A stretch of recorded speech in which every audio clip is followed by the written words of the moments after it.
Damos inicio a nuestra conferencia con la primera presentación magistral. Miguel Rodríguez López es un distinguido arqueólogo, educador y embajador cultural puertorriqueño, con amplio reconocimiento académico y profesional en la región del Caribe. Durante su carrera logró la creación del primer programa de posgrado especializado en arqueología que existe en Puerto Rico y la región del Caribe. Entre sus muchos reconocimientos, Rodríguez López recibió la dedicación 2022 de la Fiesta de la Puertorriqueñidad del Departamento de Educación de Puerto Rico. Demos una cálida bienvenida a Miguel Rodríguez López.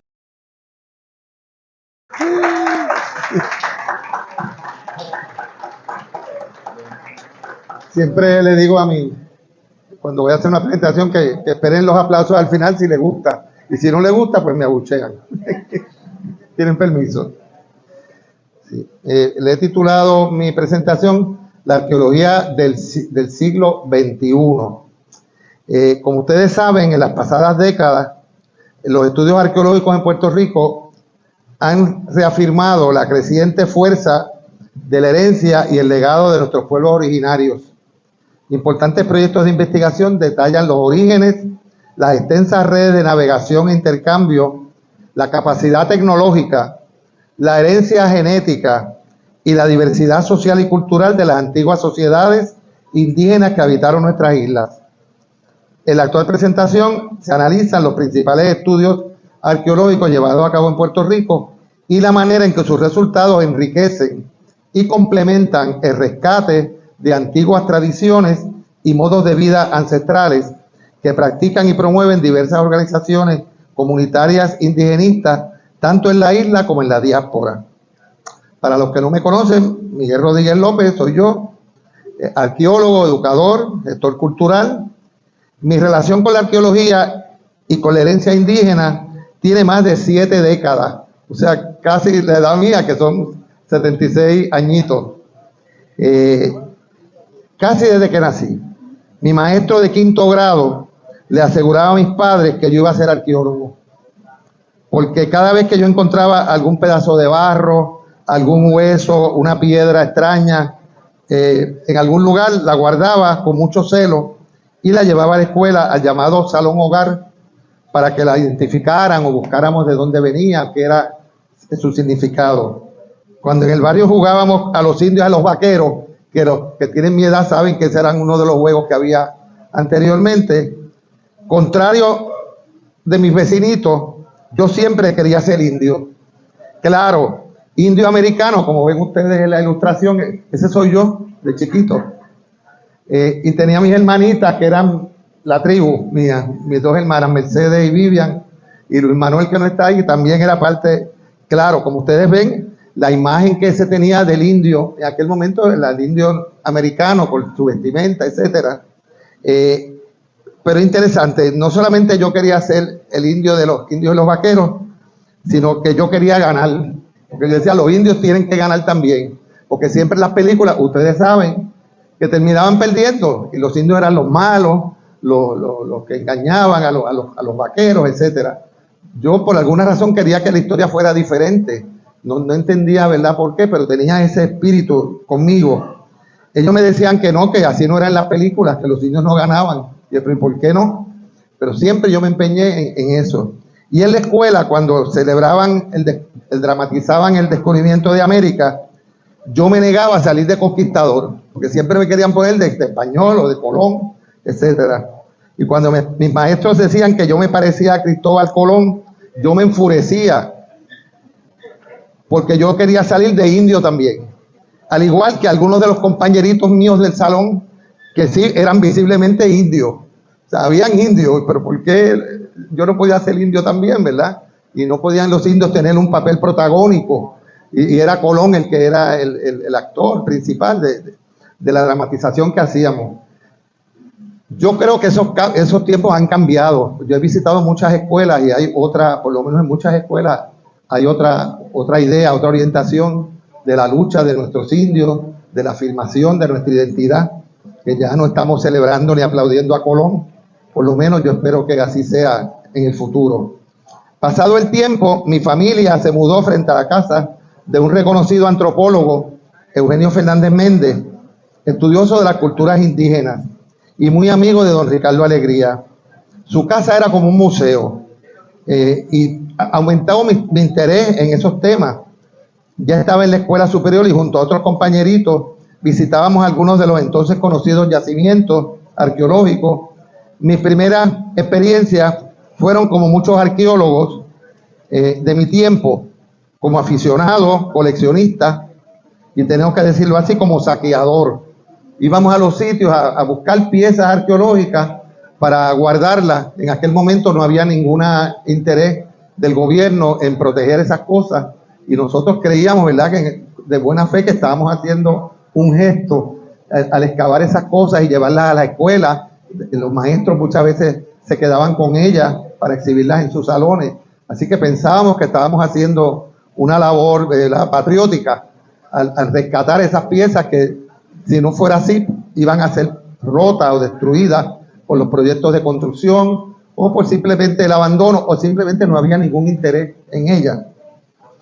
Luego de tantos años, tomé cursos de antropología, estudié con diferentes arqueólogos, con don Ricardo Alegría, trabajé con él en muchos proyectos, como ustedes pueden ver ahí, no solamente en Puerto Rico, sino en el exterior. Tuve la oportunidad de trabajar con Pepe Ortiz Aguilú, un arqueólogo muy reconocido puertorriqueño que ahora vive, creo que en Ecuador, y ahí tenemos una foto.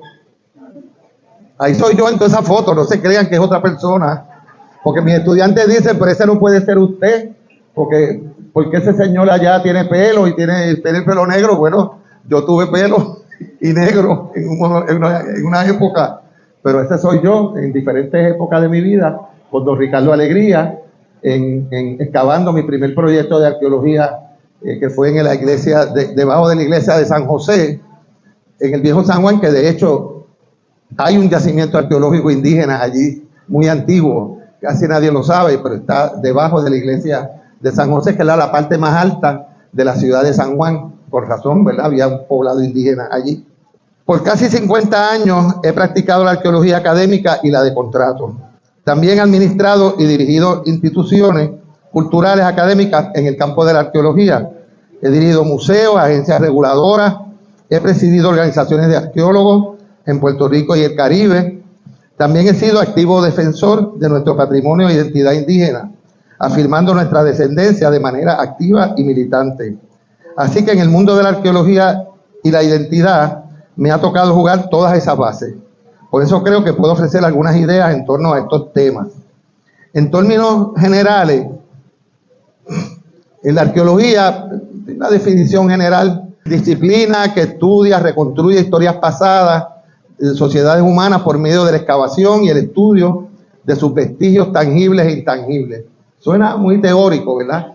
Suena muy bonito, pero realmente si pasamos una lista de las etapas que ha pasado la arqueología de Puerto Rico y del mundo entero, ¿verdad? No estoy hablando solamente de Puerto Rico. Diría que en esa lista que puede ser mayor, pero por lo menos importante, de variantes de la arqueología, por muchos años, yo diría siglos, la arqueología fue realmente un robo y un saqueo colonialista de artefactos y estructuras antiguas que los países imperialistas,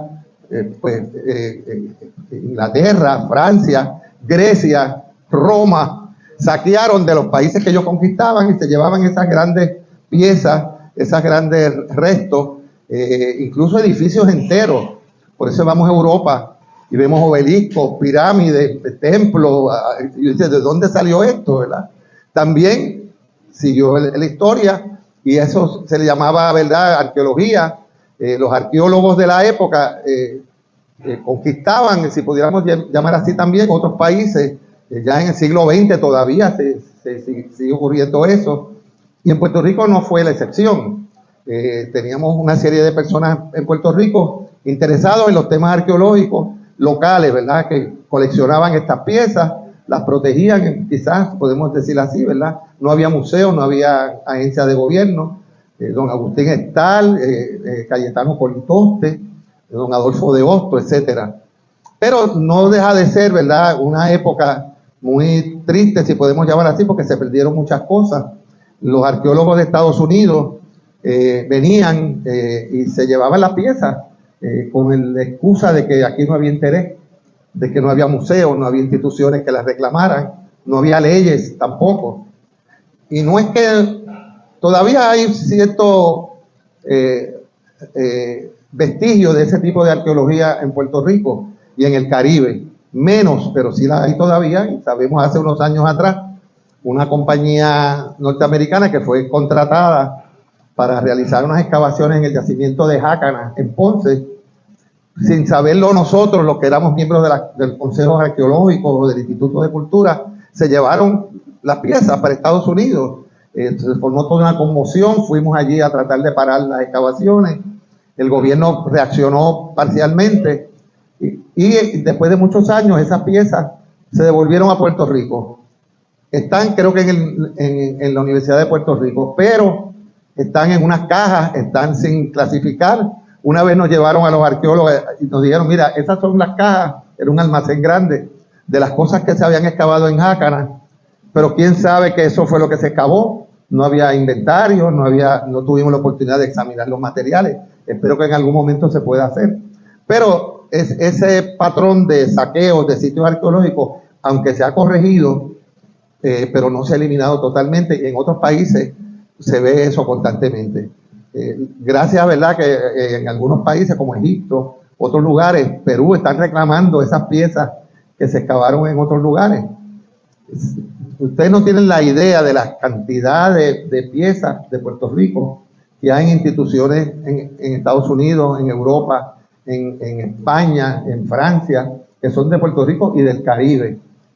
A veces hemos dicho, bueno, pues vamos a reclamarlas, sería lo ideal, pero ¿quién las va a reclamar? ¿Dónde se va a guardar? ¿Dónde están esas instituciones que asuman esa responsabilidad de protegerlo y de exhibirlo y de darlo a conocer, ¿verdad? Así que hay muchas cosas todavía que resolver.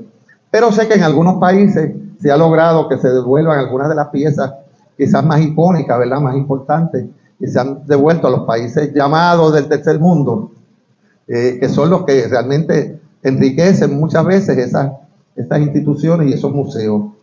También la arqueología ha pasado por otras fases, la clasificación de los materiales que se excavan, hacer tipología, establecer quiénes fueron primero y quiénes fueron después los que llevaron, ¿verdad?, la cronología. Se han estudiado también las migraciones, de dónde vienen unos, de dónde vienen otros grupos. En el caso de Puerto Rico, que sabemos, ¿verdad?, que hay muchas fuentes de lugares de origen de estos grupos antiguos, y que no solamente son los llamados taínos. Si pudiéramos, la clasificación, están los pretaínos, están los que llamamos otionoides, los saladoides o igneri, los huecoides, los arcaicos, los pragroalfareros, toda una serie de grupos que vinieron antes que los taínos. Los taínos es al que llamamos, ¿verdad?, el momento de la conquista. Pero hay otros grupos anteriores que también se han encontrado sus vestigios y sus hallazgos también. Se ha estudiado también estudios de patrones regionales, modelos predictivos de cómo predecir, cómo analizar dónde debe haber sitios arqueológicos, que también hay unos modelos que se desarrollan. Hubo una época en que eso era lo que más hacían los arqueólogos. Se han estudiado también la vida cotidiana, que a veces se nos olvida. Estudiamos del pasado los grandes hallazgos, ¿verdad?, los semíes, en el caso de Puerto Rico, pero las vasijas bonitas, elaboradas, pero la vida cotidiana, la vida de la familia, corrientes y comunes, pues eso falta también por estudiar, ¿verdad? Que no solamente son personas de alta sociedad o de alto rango, sino que también había un pueblo completo, ¿verdad?, con sus quehaceres domésticos como los de nosotros. Nosotros, la mayoría de nuestro tiempo es una vida cotidiana, doméstica, familiar, y eso a veces pues falta por estudiarse también. Interesante, se estudia también ahora la arqueología de género, la perspectiva de género en la arqueología. ¿Por qué? Porque lo que se reconstruía del pasado era la vida de los varones, de los jefes, ¿verdad? Del mundo masculino. Pero ¿y las mujeres qué pasa? ¿No existían? Pues claro que sí. Era la que hacía la cerámica, la agricultura, el cuidado de los niños, el mantenimiento de las aldeas, el mantener las tradiciones, cosas de mujeres, la medicina, la cuestión medicinal, todo. Pues hay, de hecho, en inglés se llama Gender Archaeology, que se ha ido desarrollando en muchos sitios. En Puerto Rico también se han hecho algunas incursiones en ese tema, pero hace falta más estudios de los arqueólogos y las arqueólogas, especialmente ahora, que aunque yo no he hecho el conteo, pero creo, estoy casi seguro, si no los compañeros me dicen, que hay más arqueólogas que arqueólogos en Puerto Rico. Las mujeres, y no solamente aquí en Puerto Rico, en otras partes del mundo, antes íbamos a los congresos y si iban 3 o 4 mujeres, eran muchos. Ahora la mayoría de los arqueólogos son mujeres, y son mujeres bien prestigiosas que han hecho descubrimientos grandes en el mundo entero. Una arqueóloga de origen dominicana que está estudiando toda, buscando la tumba de Cleopatra y no la encuentra todavía, pero se ha hecho famosa en Egipto por esos estudios. También arqueología de las sociedades marginales. Se estudia siempre, ¿verdad?, los grandes centros ceremoniales de los mayas y donde vivían la gente, los humildes, los pequeños poblados. No toda la sociedad estaba al mismo nivel de desarrollo. Le llamamos, ¿verdad?, yo digo, la arqueología de las sociedades marginales o arqueología de las comunidades especiales también, ¿verdad? Un término que se usó mucho aquí hace unos años en Puerto Rico. La perspectiva de los vencidos, siempre se hace el estudio histórico arqueológico de los que ganan la guerra y los que la perdieron. ¿Qué pasa? Vamos a rescatar esa historia. Arqueología de los afrodescendientes. Yo hice un inventario hace unos años y de quizás 500 estudios arqueológicos que se han hecho en el Caribe por arqueólogos y arqueólogas, el 95% es de arqueología indígena o arqueología histórica, pero la arqueología de los afrodescendientes también dejaron su huella arqueológica en Puerto Rico y en el Caribe entero. Se han hecho muchos estudios en Jamaica, en Cuba, en algunas de las Antillas menores, pero en el caso de Puerto Rico, la española, hace mucho más, hay que hacer mucho más trabajo de arqueología de los llamados afrodescendientes. También, lo último que iba a decir, yo he tratado de crear un modelo de estudio para estudiar y reconstruir el pasado, que le he llamado arqueología de la gente, de los seres humanos. Encontramos huellas de seres humanos en nuestras excavaciones arqueológicas. Una vasija de barro es una huella humana, eso lo hizo un ser humano. ¿Quién lo hizo? ¿Por qué lo hizo? ¿Para qué se hizo? Eso es interesante, ¿verdad?, que vayamos estudiando eso también, porque individualiza la arqueología y nos permite reconstruir un poco, ¿verdad?, una osamenta que se encuentre quién era esa persona, a qué se dedicaba. Y voy a dar un ejemplo ahorita, ¿verdad?, de eso.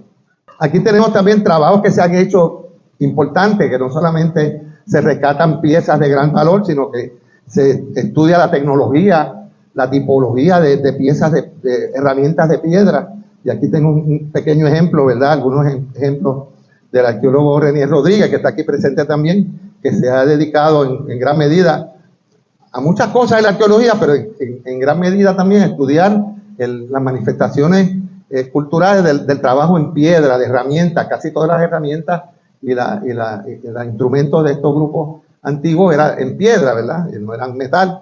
Así que Renier ha sido especialista en eso y le ha enseñado a muchos otros estudiantes esos trabajos también y la importancia de estudiarlos.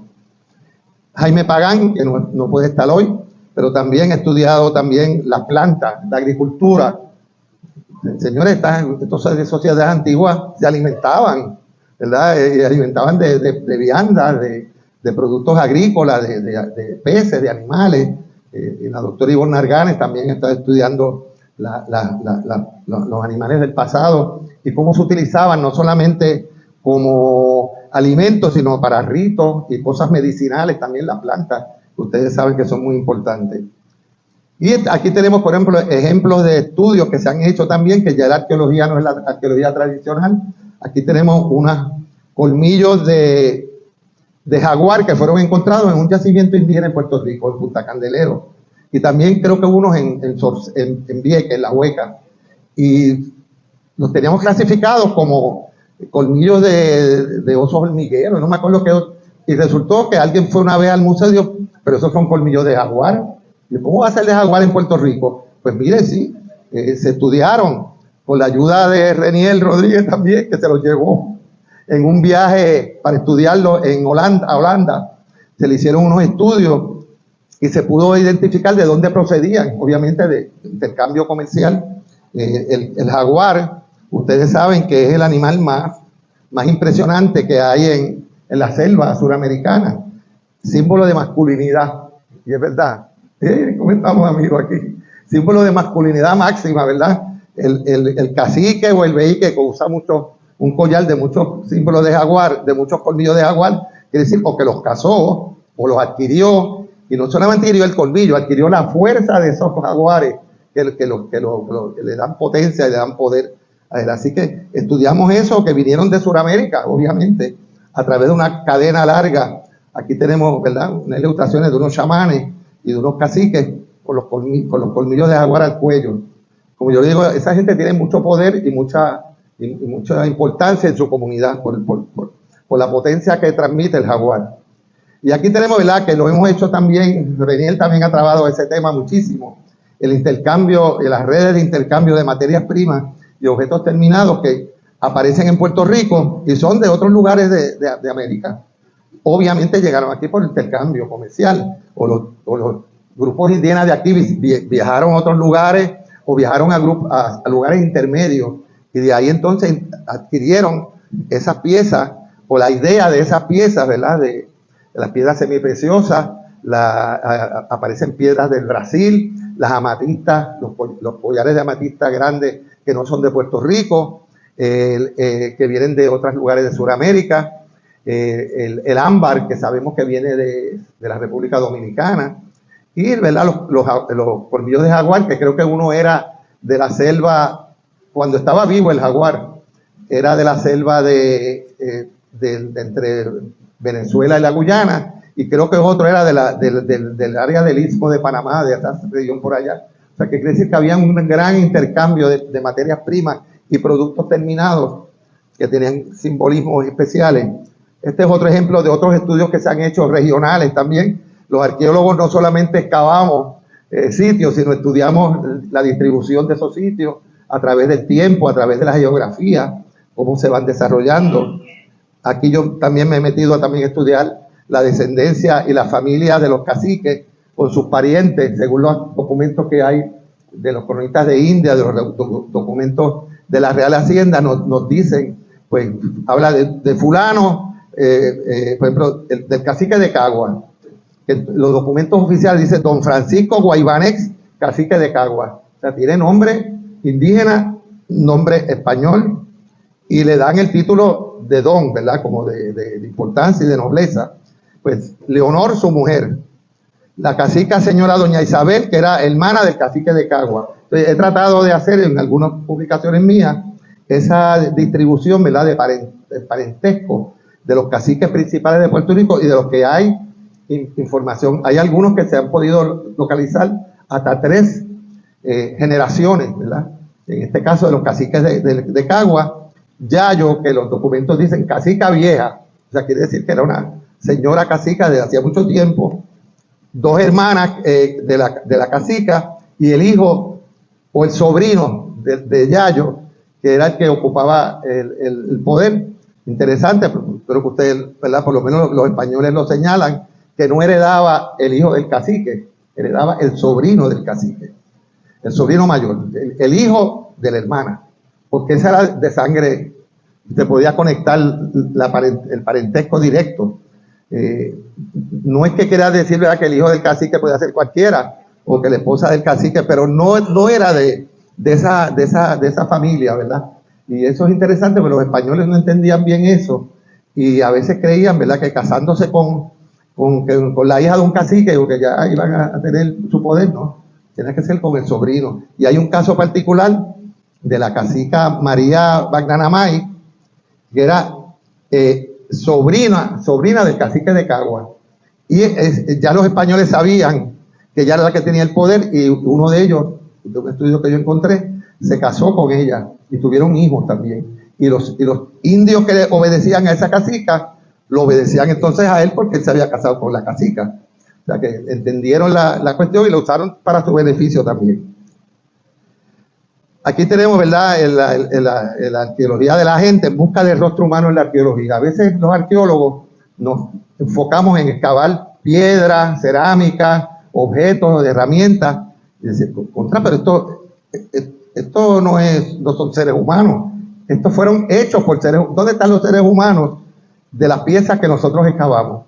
Cuando excavamos un esqueleto, no es un esqueleto que excavamos, es el cuerpo, ¿verdad?, lo que queda de un ser humano, hombre, mujer, el niño que tuvo su espacio en la tierra, que hizo sus logros, que logramos saber algo de ellos, ¿verdad? Y me he empeñado un poco a tratar de reconstruir esos rostros que a veces encontramos en piezas. Por ejemplo, esta es una pieza del yacimiento Punta Candelero, y yo me puse un día a buscar por internet rostros de indios latinoamericanos, de indios que hay todavía en el área amazónica, en el Orinoco, y encontré ese rostro y dije, caramba, se me parece un poco, ¿verdad? Porque son seres humanos parientes de esos, ¿verdad? De los que nosotros se representaban en barro.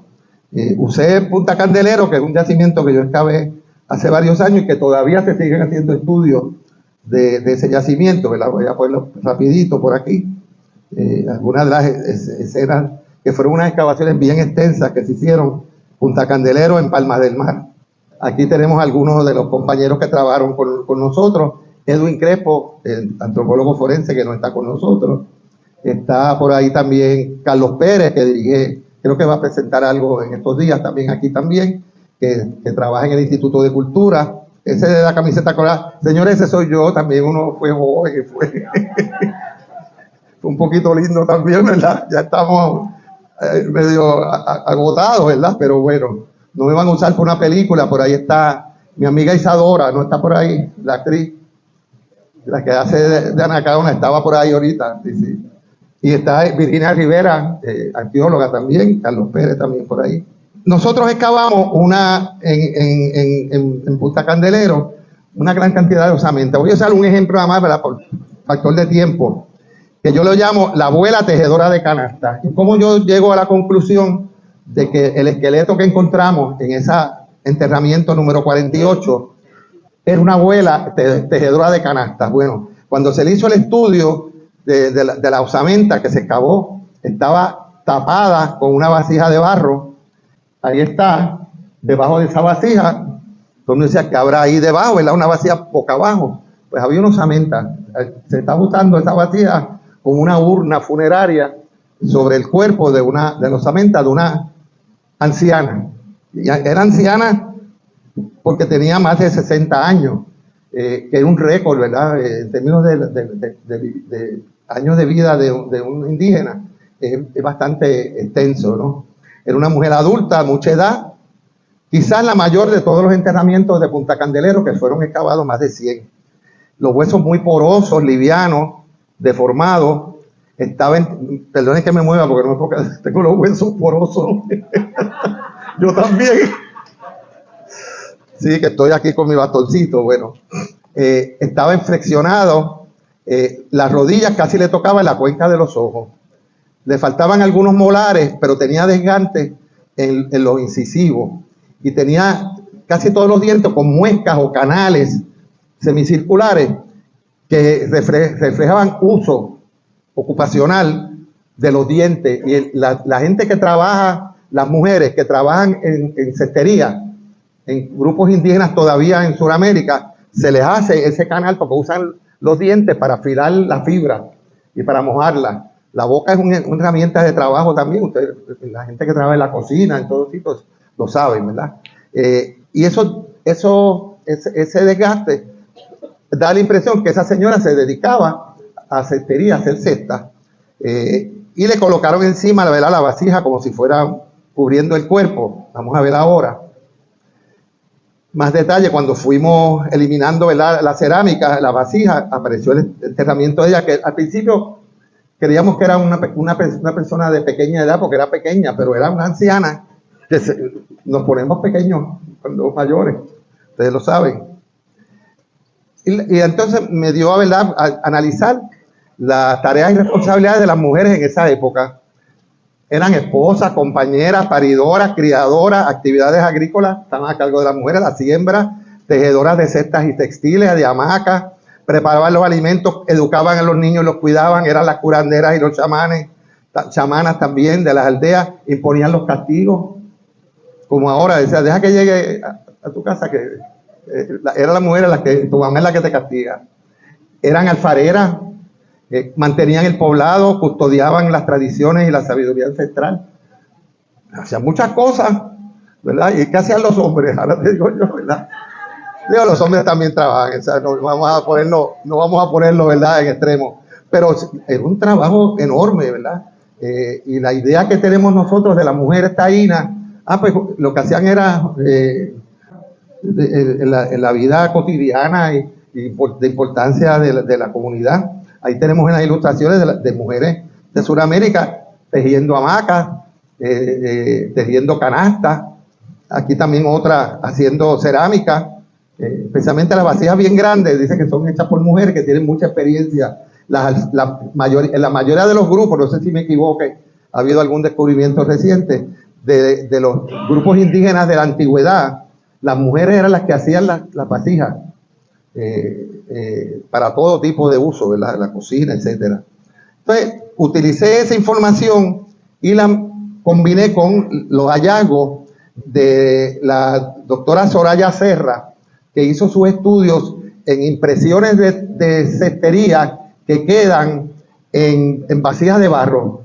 Algunas de las vasijas de barro de la antigüedad, especialmente los llamados burenes, que se usan para cocinar la yuca, por debajo tienen una impresión de cestería. Por alguna razón, esas vasijas, esos burenes se ponían en lugares donde había cesta, donde habían petates o donde había algún tipo de cestería, que se le quedaba la impresión de la tela. Mírenlo ahí bien detallada, que se puede, esas telas, la doctora Serra las analizó y las pudo reconstruir. Aquí tenemos, ¿verdad?, qué tipo de cestería es esa impronta que quedó impresa, ¿verdad?, en un sentido real en esas vasijas de barro.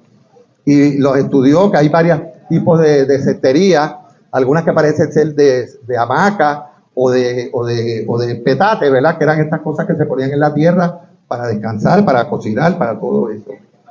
Entonces, claro, ¿por qué se quedan esa impresión de tejido, especialmente los burenes? Eso hay que investigarlo. Pero quizás es que el burén es más blandito, se queda más, ¿verdad?, en alguna manera se le ponía encima a esa cesta y se impresionaba. Pero encontramos también, a ver si lo tengo por aquí, pues yo busqué esa foto que a mí me pareció genial, una abuela con su nieto, y le llamé, esa era la abuela tejedora, la que estaba enterrada ahí, podía parecerse a esa señora, una persona mayor, mujer, trabajadora, con sus nietos, etcétera.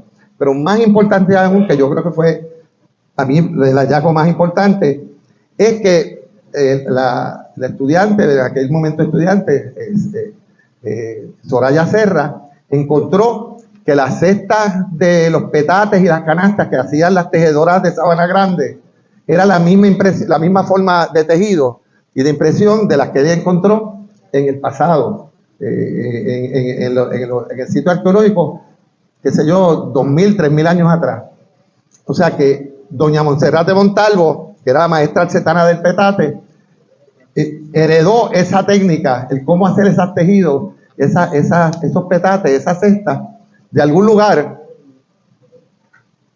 Obviamente viene de una tradición milenaria indígena que ha sido pasada a través de las generaciones. Así que tenemos otra evidencia, diría yo, posible evidencia de la herencia, el legado de nuestras comunidades indígenas. No estamos hablando de los taínos, de antes de los taínos, que siguió heredándose eso a través del tiempo hasta que llegó a nuestro tiempo. Así que ya no es DNA solamente, ya no es, ¿verdad?, las palabras que quedan de nosotros, sino son otras hallazgos. La diversidad cultural y lingüística, los que están estudiando el idioma taíno, algunos especialistas informaron en Santo Domingo, en la española, 5 diferentes,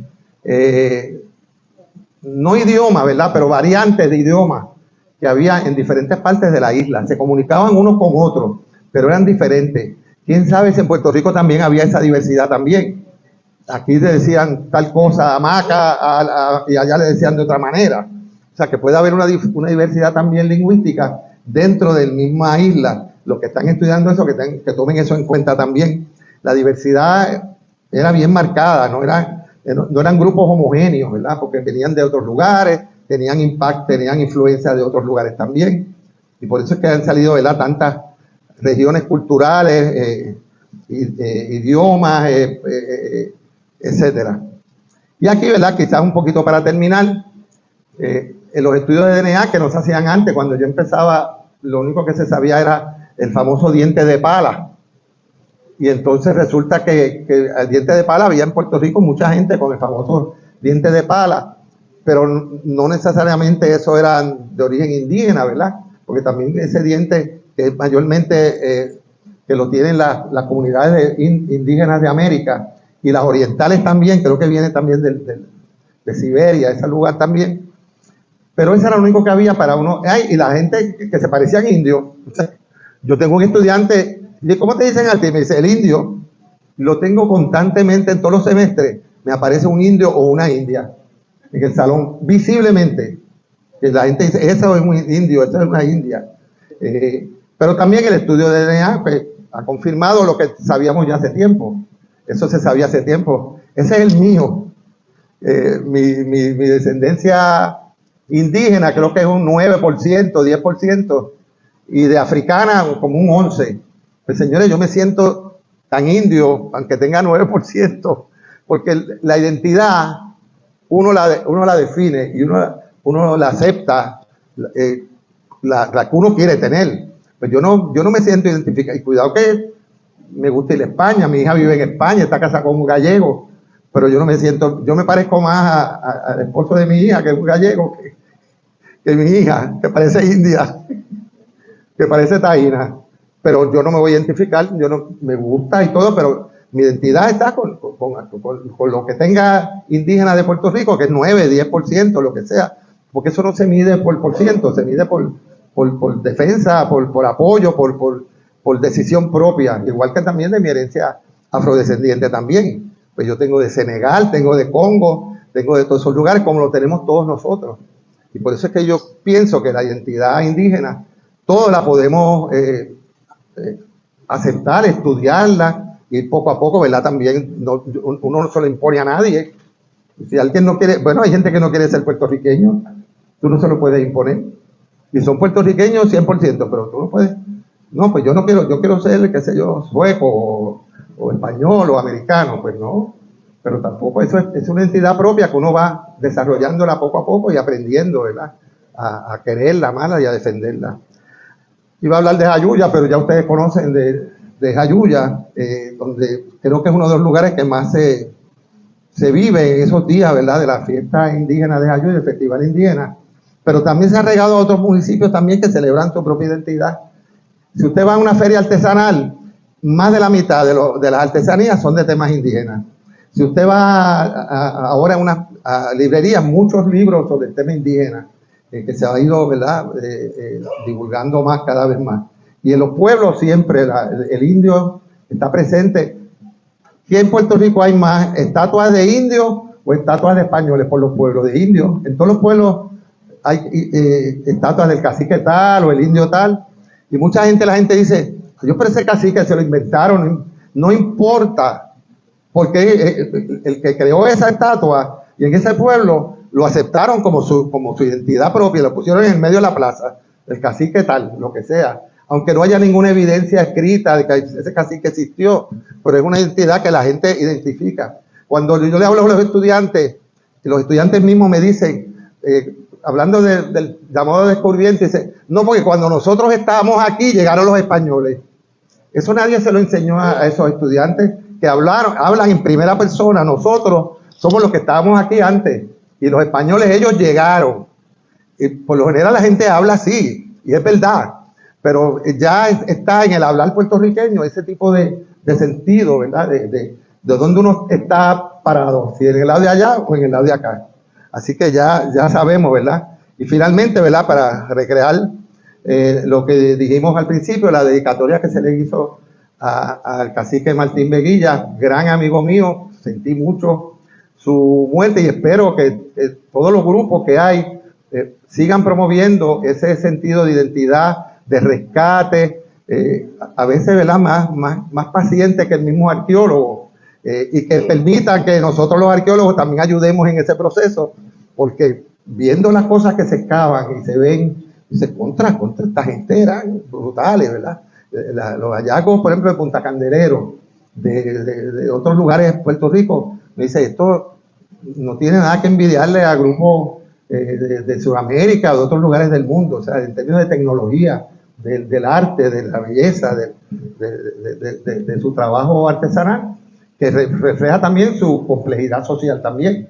Así que nada, hasta aquí llegue la conversación, porque no puedo estar más tiempo después, porque me voy a caer de aquí.